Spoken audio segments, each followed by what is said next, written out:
Have you ever felt like you're building something, a career, a family, a life, but you're just not sure you have the right plans? Well, today we're diving into a really fascinating idea. What if purpose and destiny aren't really a journey, but an act of construction? Let's explore this concept of divine architecture.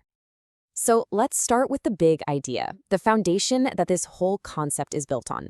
We're going to think about God not just as a creator, but as a master architect, someone with a deliberate, super intricate plan for every single thing that gets made. It all kicks off with this one simple but incredibly powerful line. This sentence right here. It reframes everything. It suggests that the whole story we think we know isn't just about sin and redemption, but it's really about design and construction, from the very beginning to the very end. And this idea goes way deeper than just a nice metaphor. From the very start, creation is described like an architectural project. There's forming, there's ordering, and there's shaping. It's the ultimate act of turning nothing into a vision, of turning chaos into a beautifully structured cosmos. It's all about intentional design. And here's where it gets really personal. That divine impulse to build, it's not something we just watch from a distance. It's something we actually inherited. We are, by our very nature, builders. We build everything: homes, companies, cultures, and ultimately our own destinies. That drive to create and structure our world is a huge part of who we are. Okay, but hold on. If we're all these natural-born builders, then why do so many of our projects, our careers, our relationships feel so shaky, so unstable? Well, that leads us right to the central problem. We're often building on a flawed foundation. There's a huge disconnect between what we want and how we're actually designed to build. And here's the heart of the conflict.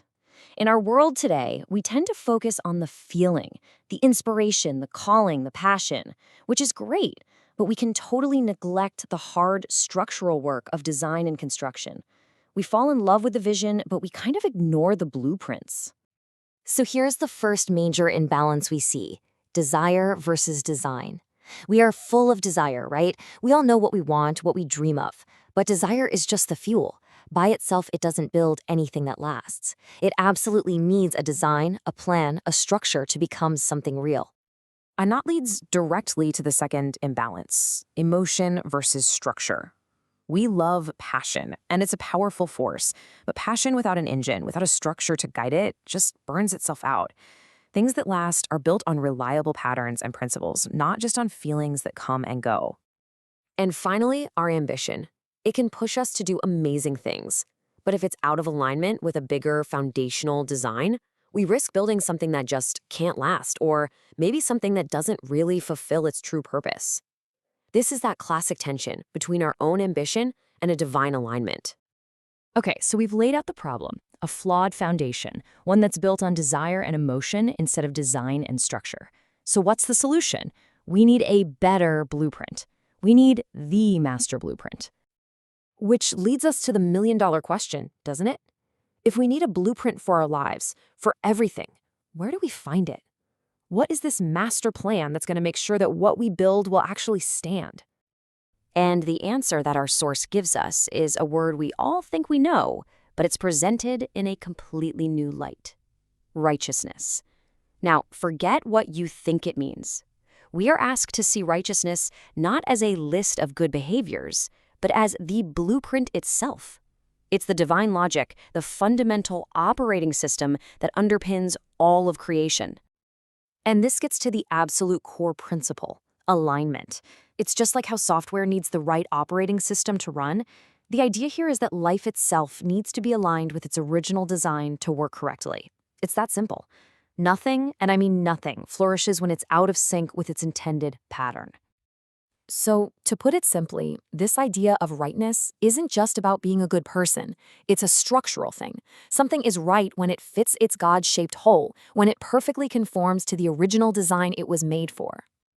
So, what does this all mean for us, for you and me? Let's look at the practical side of this, of what it means to understand this master blueprint and start building our lives according to its design. When you start to see the world through this architectural lens, a lot of big questions start to have really clear structural answers. Why do some systems or organizations just fail? Well, maybe they became misaligned with their founding principles. kind of like a building with the crack in its foundation. This also reframes our own destiny. It's not just wishful thinking anymore. It's a project that requires deliberate alignment with a master plan. Your calling becomes a construction assignment. And think of this blueprint not as some pretty decoration, but as the central, load-bearing wall of a building. It's the absolutely essential, non-negotiable part that holds everything else up. Without that core alignment, any structure we build, no matter how impressive it looks from the outside, is at risk of total collapse. Ultimately, this isn't just an abstract theory. It's presented as a practical tool. It's a master blueprint you can apply to every area of your life, your purpose, your business, your family. The real challenge is to shift from building based on our own improvisation to building based on a divine design. So the final question is really for you. What are you building in your own life? And more importantly, what is the blueprint you're using? Is it based on temporary feelings and shifting ambitions? Or is it aligned with a deeper, more permanent design that was made to last?